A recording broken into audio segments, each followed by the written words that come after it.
ఈరోజు మా ఇంట్లో అయితే వాటర్ పైపులు అనేది లీక్ అవుతున్నాయి. ఇప్పుడు మనుషులు అయితే వస్తారు, ఆ ప్లంబర్ పని చేసేవాళ్ళు.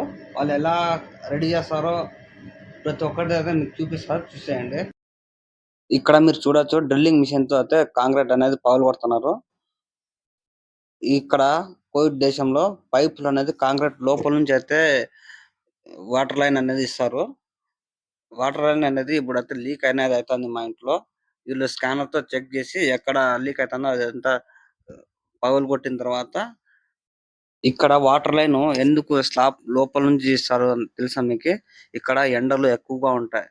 ఈ పైపులు, ప్లాస్టిక్ పైపులు తట్టుకో వేడికి పగిలిపోతాయి. అందుకని కాంక్రీట్ లోపల నుంచి అయితే ఇస్తారు. ఇక్కడ అనేది లీక్ అవుతుంది వాటర్. చూసుకోవచ్చు మీరు, లీక్ అనేది వస్తున్నాయి వాటర్.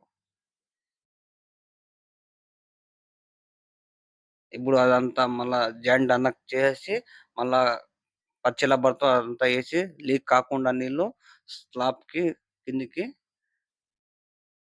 కాంక్రీట్ అనేది ఏసేస్తున్నారు. వీళ్ళే మొత్తం పని చేస్తారు. వీళ్ళే పగలు కొట్టుకుంటారు. వీళ్ళే సిమెంట్ వీళ్ళే మొత్తం చేసి లాస్ట్‌కి ఫైనల్ అని చేసేసినారు.